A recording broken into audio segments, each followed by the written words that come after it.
What is up, YouTube? This is your boy Swade, coming at you from the land down under. If you can't tell by the accent, I am an Aussie.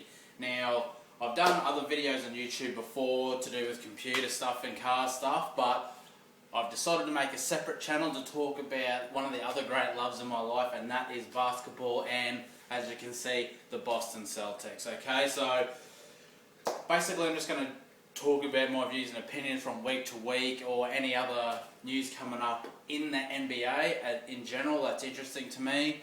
As you can see, in the off season we've had a lot of interesting stuff happen already, especially to my boys in Boston. Big news, I guess, league-wise, was the Dwight Howard shift to Houston. It's probably been done to death already now, the whole topic of whether he should have went or whether he should have stayed. Lakers fans are saying they're glad he's gone. I'd have to be inclined that he's going to pull the same move in Houston. Once his 2 years is up, he's just going to bail. He's requested to get, like another high caliber player in, so I think he's trying to prepare a bit of a support network to alleviate any responsibility if they fail. Think what you want of Dwight. I think in general he's a good player. I think as a big man though, his footwork's terrible. And I mean, he's going to Houston, where obviously the big man that was repping the Rockets for so many years, Hakeem the Dream Olajuwon. Dwight Howard couldn't even hold a candle to Hakeem, I don't think. He's a big boy, but the footwork and it's been 8 years, 7-8 seasons that he's played, and he's got no real go-to moves down in the post. Every sort of dominant big man is, when all else is failing and they're hacking at you and double teaming, you had that one move that you could sort of do, get a bucket, get your team's energy going again. And I might be missing something, and if you're a Dwight fan, you're probably going to disagree with me, but I just don't think he's all that. And if he's going to keep jumping from team to team to team, I don't think he's ever going to achieve that level of greatness, and I don't think he's ever going to win a championship ring with his current attitude anyway, regardless of how good his playing ability is. But the big thing for me was the Boston Nets trade.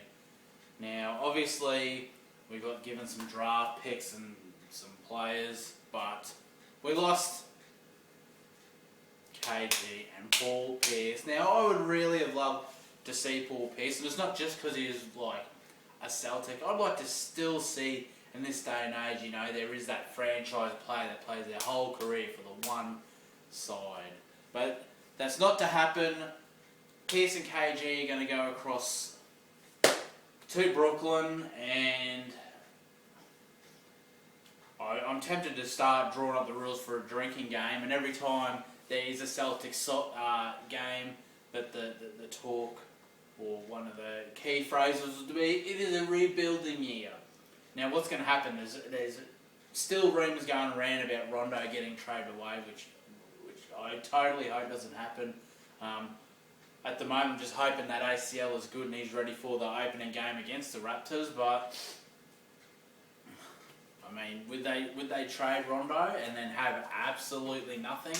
I think having Stevens a new coach, they're going to need at least one sort of mature, experienced player to he's got to help bring that coach's vision to the floor.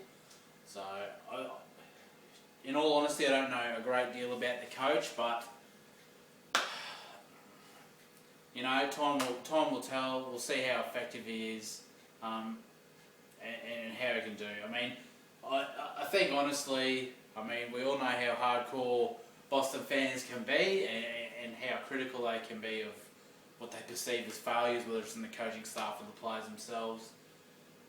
But I think this year's a bit of a gimme year for him. He's got to feel it out. He's got to try to get that thing. But I think next season, if he's not producing results up until halfway through the 2014-15 season, he might get shown the door. I don't know. Doc's gone to the Clippers. I'm not going to say I'm a fan of the Clippers, not because I dislike them, but I don't want to get accused of like being a bandwagon fan. I feel sorry for lots of people out there who do get those accusations levelled at them. I think a lot of people, a play they like has gone to the Clips, and but they've been too ashamed to admit it. But I mean, I remember back in the 90s it was like that. The Mavericks were fucking horrible. Until they got the Triple J thing with Jason Kidd, Jamal Mashburn and Jim Jackson hitting the outside. But, you know, much of a muchness. I would much rather see the Clippers do well over the Lakers. And it's not so much Kobe hate. I'm not on the Laker hate bandwagon, but I'm a Celtics man, and it's just that rivalry thing. So, I mean, there's players that I like that have played for the Lakers. Gary Payton, one of my all-time favourite players. Mr. Trash Talk himself, obviously did a stint there. Shaq, taking a like him. I actually like Shaq better. He's retired on, you know, like Inside NBA and all that sort of stuff. So I don't know. Take it how you want. I don't love Kobe, of course, but I mean, I'm a bit indifferent. People can like him, whatever. Same with LeBron James. I mean, my favourite player, Shawn Kemp, obviously long gone. There's no chance he's coming back. But he was always my favourite player and always will be. Big ups to the Rain Man. Speaking of comebacks, the rumour mill is abound again that AI, Allen Iverson, is making a return. Now, he copped a lot of flack for turning down the D-League in January. In some way, I thought he should take it, but I think I have to agree with his principles on refusing. You know, he did his thing in the NBA, and that's how he wants to go out doing that thing.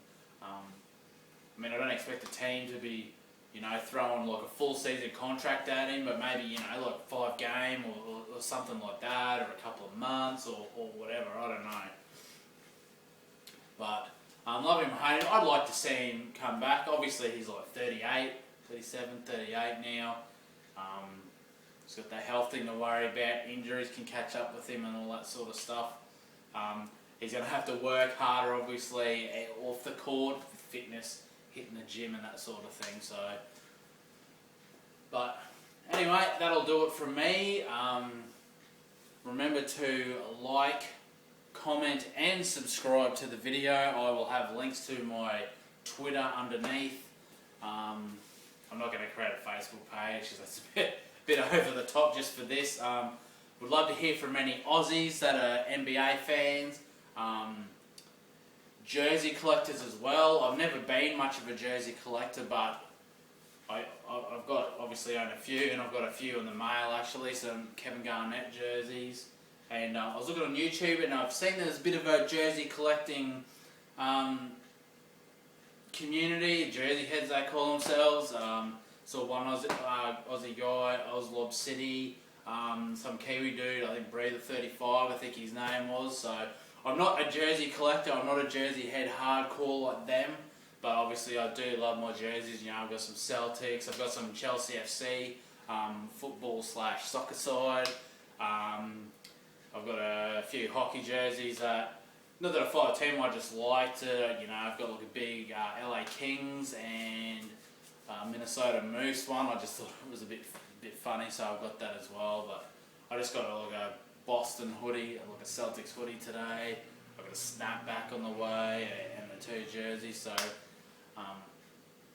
yeah, if you're into that sort of stuff as well, subscribe, let me know if you want me to show the small amount of stuff I got. As I say, I'm not a collector, but after watching those videos, I'm sort of like, yeah, well, you know, I want to start getting more and more. But it's not just jerseys, you know, I'm going to be buying like shorts and shoes and that sort of thing as well. So anyway, this is Swave. I'm going to sign off on this right here.